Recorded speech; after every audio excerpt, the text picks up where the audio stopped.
আমি হাই স্কুলের পড়াশোনা শেষ করিনি, তার বদলে এক যুবক হিসেবে আমি পৃথিবী দেখতে গিয়েছিলাম। আমার ভ্রমণ শুরু করার জন্য যথেষ্ট টাকা জমাতে আমি কয়েক বছর দৈহিক শ্রমের কাজ করি।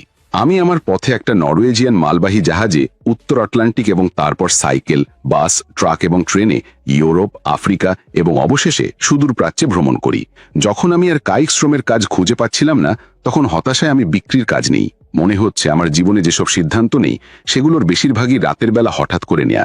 দিনের বেলায় সেগুলোর মুখোমুখি হই এবং তারপর বোঝার চেষ্টা করি সেসব কি। এক্ষেত্রে আমার জন্য সেটা ছিল সেলস বা বিক্রির কাজ। মৌলিক প্রশিক্ষণ। আমাকে সরাসরি কমিশন ভিত্তিতে কাজে নেওয়া হয়েছিল এবং 3 ভাগের 1 ভাগ সেলস ট্রেনিং প্রোগ্রাম পেয়েছিলাম। এখানে আপনার কার্ড আছে, এখানে আপনাকে গুণা দেওয়া হলো, আর এই যে দরজা। এই প্রশিক্ষণ নিয়ে দিনের বেলায় অফিসের দরজায় এবং সন্ধ্যায় বাসার দরজায় টোকা দিয়ে আমি আমার সেলস ক্যারিয়ারের অযাচিত সাক্ষাৎ শুরু করি।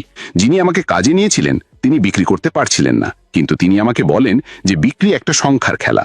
তিনি বলেন আমাকে শুধু যথেষ্ট সংখ্যক লোকের সাথে কথা বলতে হবে এবং অবশেষে আমি এমন কাউকে খুঁজে বের করতে পারবো যে কিনবে। আমরা এটাকে দেওয়ালে কাদা ছোড়া বলে অভিহিত করি।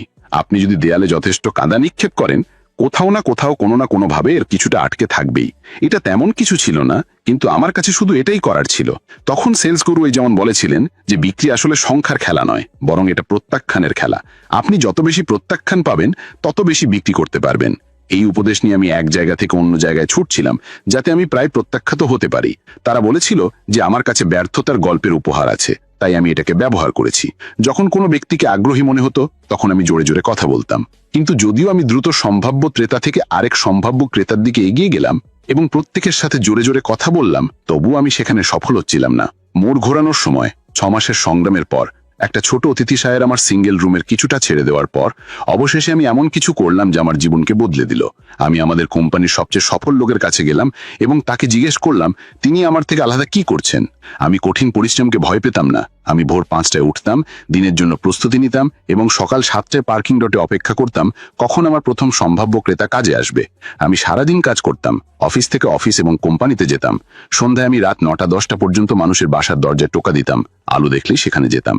আমার অফিসের শীর্ষ বিক্রেতা, যিনি আমার থেকে মাত্র কয়েক বছরের বড় ছিলেন, তার দৃষ্টিভঙ্গি পুরোপুরি ভিন্ন ছিল। তিনি 9টার সময় অফিসে ঢুকতেন, কয়েক মিনিট পরে একটা সম্ভাব্য ক্রেতা আসতেন আর তারা বসে বসে কথা বলতেন।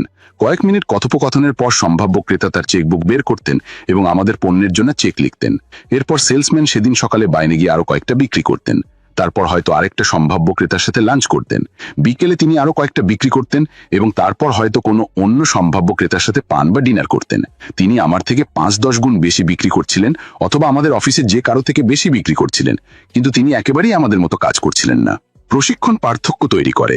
তার থেকে জানা গেল যে আগে তিনি ফরচুন 500 কোম্পানিতে কাজ করতেন। সেই কোম্পানি তাকে পেশাদারি বিক্রয় প্রক্রিয়ার নিবিড়ভাবে প্রশিক্ষণে 16 মাস নিয়োজিত ছিল।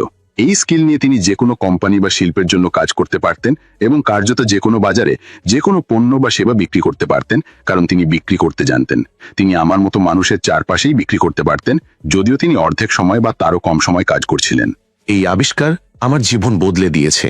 আমি যখন তাকে জিজ্ঞেস করলাম তিনি ভিন্নভাবে কি করছেন, তিনি বললেন, আচ্ছা, তোমার সেলস প্রেজেন্টেশনটা আমাকে দেখাও আর আমি তোমার প্রেজেন্টেশনের উপরে আমার মতামত দিব।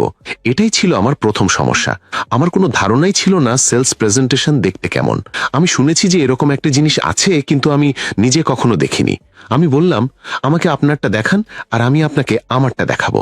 তিনি ধৈর্যশীল ও ভদ্র ছিলেন। তিনি বললেন, ঠিক আছে, এখানে শুরু থেকে শেষ পর্যন্ত একটা মৌলিক সেলস প্রেজেন্টেশন আছে। তারপর তিনি আমাকে ধাপে ধাপে আমাদের পণ্যের জন্য একটি বিক্রয় উপস্থাপনা দেখালেন। মনোযোগ আকর্ষণ ও প্রতিরোধকে জয় করার জন্য বক্তৃতা বা চতুর এক লাইনের বাক্য ব্যবহার করার পরিবর্তে তিনি বেশ কিছু সাধারণ থেকে সুনির্দিষ্ট যৌক্তিক প্রশ্নের উপর জোর দিয়েছিলেন। সেগুলো আদর্শভাবেই কোনো প্রকৃত ক্রেতার জন্য উপযুক্ত ছিল। এই ধারাবাহিক প্রশ্নের শেষে এটা পুরোপুরি পরিষ্কার হয়ে গিয়েছিল যে সম্ভাব্য ক্রেতা আমাদের পণ্য ব্যবহার করে উপকৃত হতে পারেন। চূড়ান্ত প্রশ্ন ছিল শুধু বিক্রি সম্পন্ন করা। অবিলম্বে কাজে নামুন। আমি সবকিছু লিখেছি। বিক্রির এই নতুন পদ্ধতিতে আমি বাইরে গিয়ে আরো একবার সম্ভাব্য ক্রেতার সাথে কথা বলতে শুরু করলাম, কিন্তু এবার কথা না বলে আমি প্রশ্ন করলাম। আমার পণ্যের বৈশিষ্ট্য ও সুবিধা দিয়ে সম্ভাব্য ক্রেতাকে অভিভূত করার চেষ্টা না করে আমি সম্ভাব্য ক্রেতার স্থিতি সম্পর্কে শেখার উপরে মনোযোগ দিলাম এবং কিভাবে আমি তাকে সবচেয়ে ভালোভাবে সাহায্য করতে পারি তা জানতে চাইলাম। এই নতুন পদ্ধতির মাধ্যমে আমার বিক্রি বেড়ে গেল। তারপর আমি বিক্রির বই সম্পর্কে জানতে পারলাম। আমার কোনো ধারণা ছিল না যে বিশ্বের সেরা বিক্রেতারা তাদের বইয়ে বিক্রির ব্যাপারে সেরা কিছু আইডিয়া লিখেছেন। বিক্রি রপ্ত করার জন্য আমি যা কিছু পেলাম তাই পড়তে শুরু করলাম। প্রতিদিন 2 থেকে 3 ঘন্টা পড়াশোনা আর নোট নিতে ব্যয় করলাম। এরপর আমি অডিও শুনে শেখার সম্পর্কে জানতে পারলাম। এটা আমার জীবন বদলে দিল। অফিসে যাবার পথে আমি ঘন্টার পর ঘন্টা অডিও প্রোগ্রাম শুনতে শুরু করলাম। আমি সকালবেলা সেগুলো শুনলাম, আবার সন্ধ্যাবেলাও সেগুলো শুনলাম। আমি সেরা বিক্রেতাদের কাছ থেকে সেরা বাক্য ও বাক্যাংশ অনুশীলন করলাম, যতক্ষণ না আমি ঘুমের মধ্যে সেগুলো আবৃত্তি করতে পারি।